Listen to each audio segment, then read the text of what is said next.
Abi ben Anadolu yakasında büyüdüğüm için aslında ben Avrupa yakasından çok yabancıyım. Bana buraya taşınmadan önce Bomonti desen ilk aklıma bira gelir. Bomonti semti gelmez diye.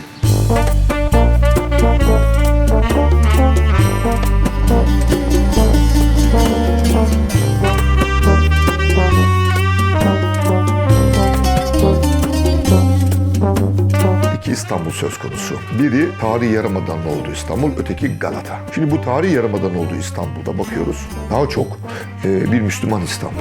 Ama Galata ki Beyoğlu yarım kalmış bir Paris taslağıdır derler. Doğrudur. Böyle bir batılı İstanbul olarak karşımıza çıkıyor. Bira fabrikasına iznin işte bu Galata bölgesinin arka tarafında verildiğini görüyoruz. Bira üretiminde iki tane unsur vardır. Soğutularak üretilen biralar ve soğutulmadan, oda sıcaklığında üretilen biralar. Enteresandır, Bomonti kardeşler aynı zamanda İstanbul'un ilk buzhanesini kurmuş iki kardeş.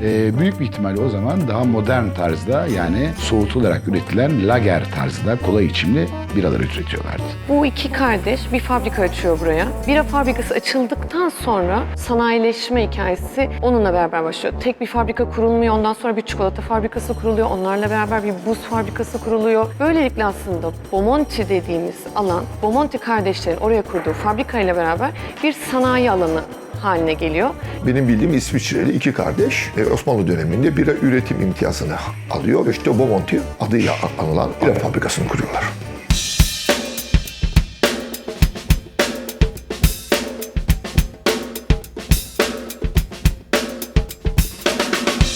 Fakat İstanbul için bir başka sıkıntı doğuruyor 1950'lerde göç olgusu. Göç olgusuyla beraber gecekondulaşma başlıyor o Baruthane Deresi'nin etrafı boyunca oralar.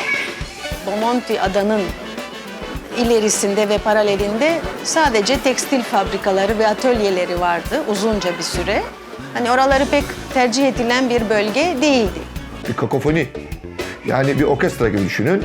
Giderek akortu bozuk bazı enstrümanlar ortaya çıkıyor. Ve bu süreç böyle devam ederken zaten 70'li yıllarda işte Boğaziçi Köprüsü'nün de açılmasıyla bu bölgeye erişim artıyor ve tamamen kent içinde kalmış oluyor.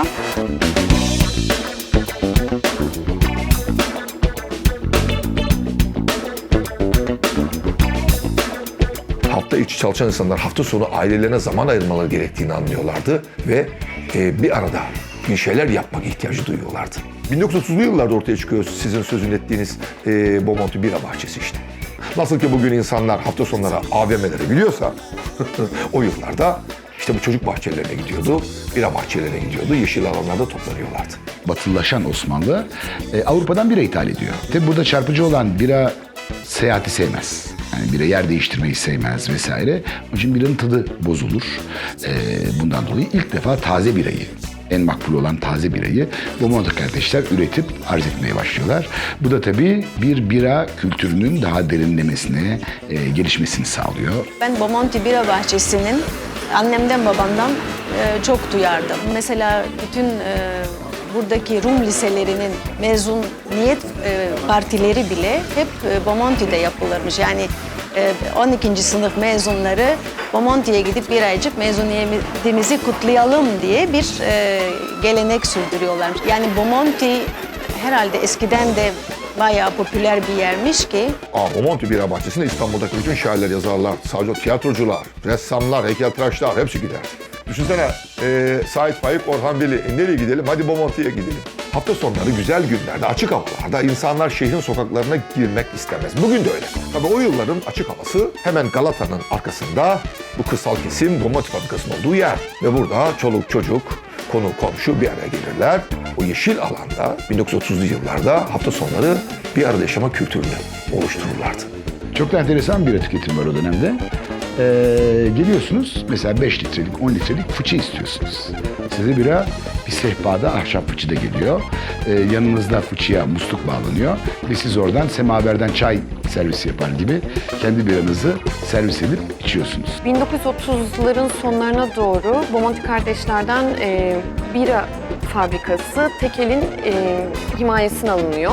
Bu fabrikaların alınmasıyla beraber aslında Bomonti bahçeleri kapanmıyor. Bomonti bahçeleri aynen devam ediyor. Aynı şekilde Ankara, İzmir'de de biz araştırmalarımız sonucunda belli Bomonti bira bahçelerini buluyoruz. 70'lerde bu biraz daha duruyor. Fabrikanın 80'lerde kapanmasıyla da zaten Bomonti'deki bira bahçesi de tamamıyla kapanıyor. 1890'dan beri Bomonti aynı mayayla, yani Bomonti'nin ilk mayasıyla üretilmeye devam ediliyor. Ben Kadıköy yakasından Bomonti yakasına geçen sene taşındım. Bira bahçelerinin aslında bugün oturduğum binanın yanında olduğunu öğrendim. İşte bu Mimar Sinan Üniversitesi'nin kampüsünün olduğu alandaymış, yanındaymış yani. Buraya gelmeden önce Bomonti diye bir semtten haberimiz yoktu. Ben okulu yazdım. Bir baktım Bomonti yerleşkesi falan diyor. Derste geçen gün bir arkadaşımız hocanın bir soru sordu. Ya bu binadan önce burada ne var falan diye. Hoca da anlattı. Eskiden bira bahçesiymiş falan bu binanın yapılmadan önce burası. Ben de bira bahçelerini fotoğraflardan biliyorum. Tabii Bomonti bira bahçelerinden hiç eser yok ama Bomonti bira fabrikası bugünkü dönüşümüyle birlikte yine birazcık bir nebze olsun o kültürü koruyan bir alan. Aslında bira bahçesi bir yerde yaşama kültürü, sosyalleşme, bir araya gelme, sohbet etme. Ve bakın o yıllardaki fotoğraflara insan gayet şık bir düğüne gider gibi.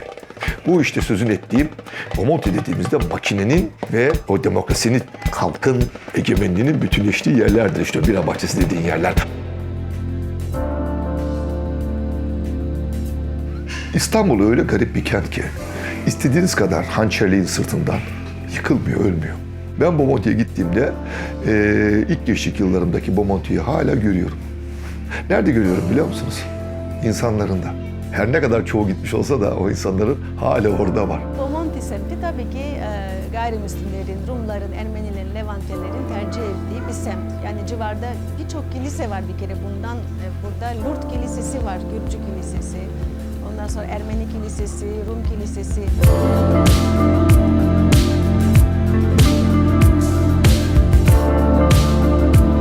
Ama bugün fabrikanın olduğu Bomonti Ada bir kültür merkezi. Sergiler oluyor, konserler düzenleniyor. Gerçek mahalleyi nereden anlarsınız?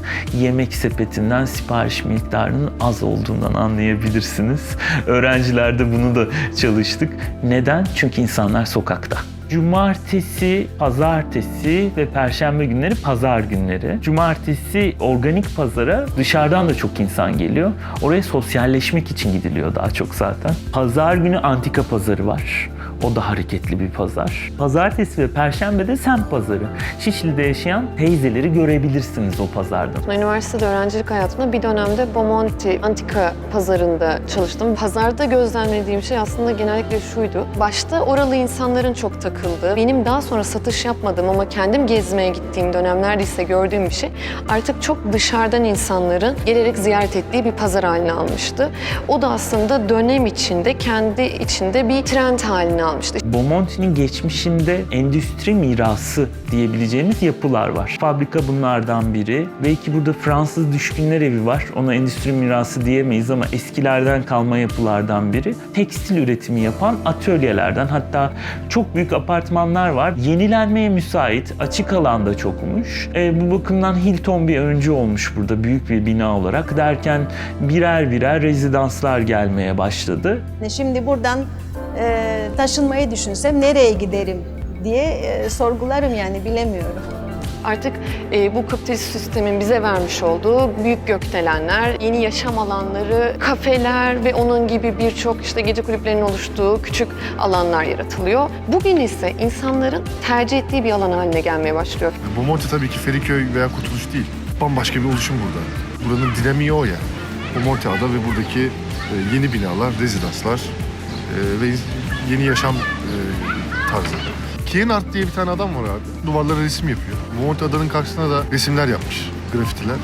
Bir tane yaptığı en güzel işi bence bir astronot uzayda elinde cep telefonu. Cep telefonunun ışığı yüzüne yansımış camına. Ve orada kırık bir kalp var. O kadar güzel ki yani. Bakıp önünde böyle bir 5 dakika durmuştum. Ya çünkü bence bir semti semt yapan şey tabii ki de esnafı, restoranları, işte kültürel merkezleri, insanı ama bir o kadar da sokak sanatçıları da çok değerli. Burada vahşi bir yıkımdan söz edemeyiz. Zaten kalite açısından bizi heyecanlandırmayacak veya sahip çıkmayı düşünmediğimiz bir takım atölye binalar veya hangar gibi binaların, fabrika gibi, imalathane gibi binaların bir değerlendirip yerine rezidanslar veya büyük yapılar yapıldığını görüyoruz. Eskiden azınlıkların yaşadığı bu alanı şimdi artık beyaz yakalar girmeye başlıyor ve beyaz yakaların bir yaşam alanı haline geliyor. Benim yaşadığım binada mesela daha çok öğrenci var. Mimar Sinan Üniversitesi burada yakın olduğu için Mimar Sinan'da okuyan, Bilgi Üniversitesi arkadan çok yakın. Daha çok genç nüfus diyebiliriz. Bomonti benim için sadece bir okul. Mekanlar benim için çok pahalı. Yani bir öğrenci için Bomonti çevresinde gidilebilecek yer çok sınırlı. Buraya gelen insanları anlayabiliyorum. Güzel, artık gelişen bir semt aslında. Çok güzel binalar yapılmaya başlandı. Bana göre değil. İnsanlara okey de bana göre değil yani. Okuluma geliyorum, dersime giriyorum. Sonra motoruma binip kimle buluşacaksam, nereye gideceksem gidiyorum. Bomonti adada bir kere Babilon var. Performans alanı aslında burası. Başka yerde çok karşılaşmadığınız, yakalayamayacağınız gruplar buraya geliyor. Babilon'un geleceğini biliyordum. Babilon yıllar önce tünele gittiğinde, Taksim Tünel tarafına gece yürümeye korktuğumuzda Babilon açıldıktan sonra orası bir güvenli alan ya da gidebilecek hedef olarak belirmeye başladı. Bu farklı enstrümanlardan oluşan bir orkestradır Bomonti. Ama maestro nerede duruyor? Bomonti bira fabrikasında duruyor. Çember çizecekse Pegelcivi orasıdır. Onun etki ettiği yaşam alanıdır Bomonti. Nereye kadar giderse.